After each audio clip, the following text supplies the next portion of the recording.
Everyone, so this is our laboratory first in your under your finals. So it's about the alternative. Your gomamela is an alternate. The petals of your gomamela uh, will be an alternative as to check if it is a substance is an acid or a base. Okay, as we all knew that when you say acid, which means that those substances which is the pH level is under or below 7. Okay, and then the pH level is above 7, which means that they are the base. But how about if we don't have any measurements under the pH level? Okay, so kung napapansin nyo sa inyong module, there are two categories on how to check if a substance is an acid or a base. So we are using now with the changes or the physical properties of substance in order to check if it is a substance is an acid or a base. Okay, so with your laboratory first, okay, so your Google is including here, so you have to check if a substance is an acid or a base because our purpose is to check if the petals of gomamela ay pwede siyang maging alternative as to check if a substance is an acid or a base. So what are the substances that I have here or the materials? So this one is an alcohol. So I read according to the Google that the alcohol is considered as a strong acid, but other references it says it can be an acid or a base. Okay, this one is vinegar. So when you say vinegar class, which means that it is an acid. So alam na natin that the possible acid substances here are your alcohol and your vinegar. Okay, let us check later if same yung kanilang changes. Okay, how about this one? This one is a Listerine, which is a base. So, alam na natin yan, di ba? Lahat ng mga gamit, so for example, mga cleaner, cleansing, all of them, they are considered as a base. So, which means that this Listerine is considered as a base. Okay?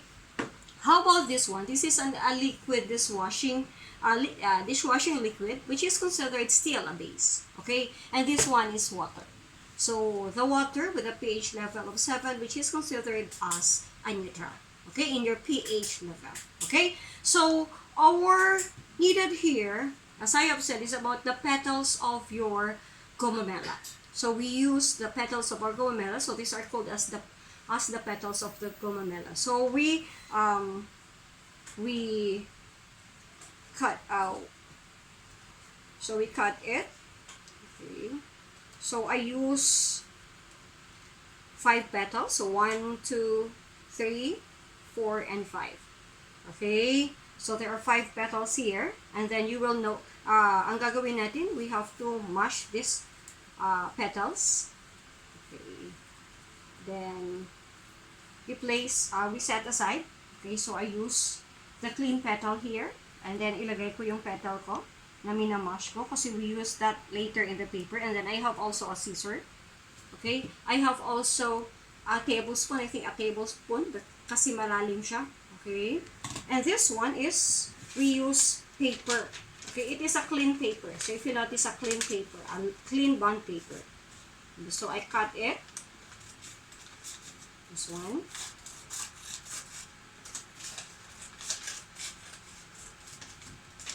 And then, we use this one. So, imamash siya. Then, igaganon siya sa paper na clean. Okay. So, dapat makikita nyo yun na ganito siya. Red gomamela class ang ating ginagamit ha for this experiment. So, hindi siya kakasya class. So, kailangan meron kayong extra petals dyan na pwede nyong gamitin para magamit nyo siya sa inyong substances. So, we have 5 substances na gagamitin. Okay, to check if pwede siyang alternative.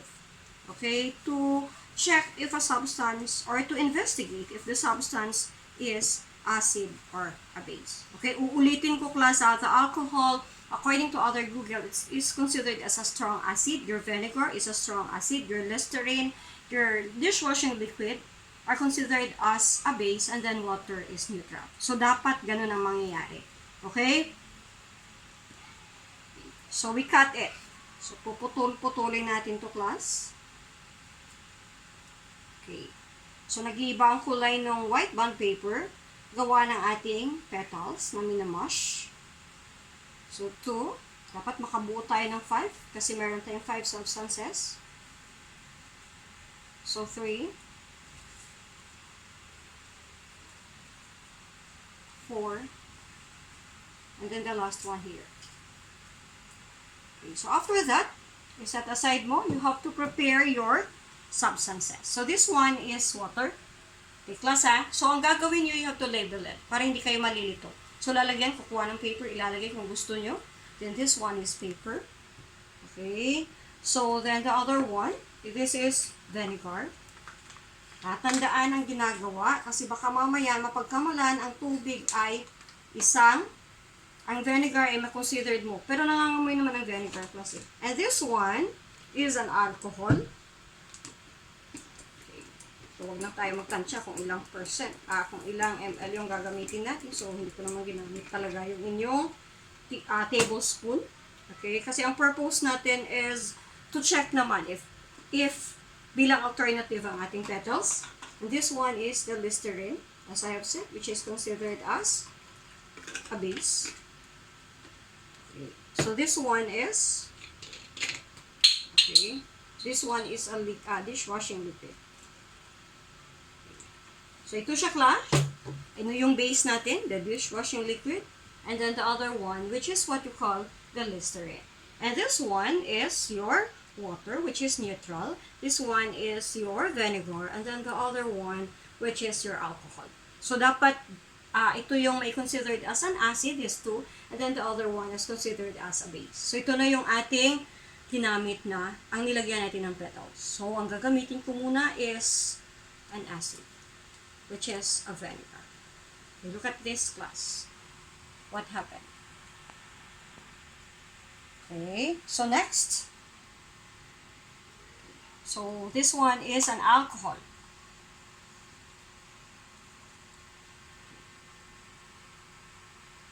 Okay, this one is alcohol. Okay, next. So, this one is Listerine. So, base na siya. Dapat class, ha?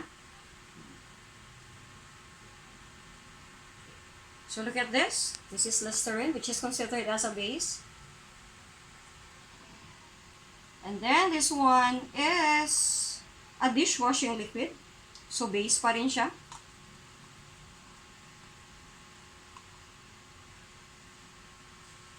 Okay. And then the last one is our water. So, ang water is a neutral. Dapat ganun siya. Ang purpose natin is to investigate if this gomomela petals ay makonsider natin siya as an alternative bilang to check if a substance is an acid or a base. Okay? So, this one, ang water. Okay? So, it depends on you. Ano ba talaga ang inyong, sa investigation nyo ba ay pwede natin siya magamit. Okay? So, that's all class.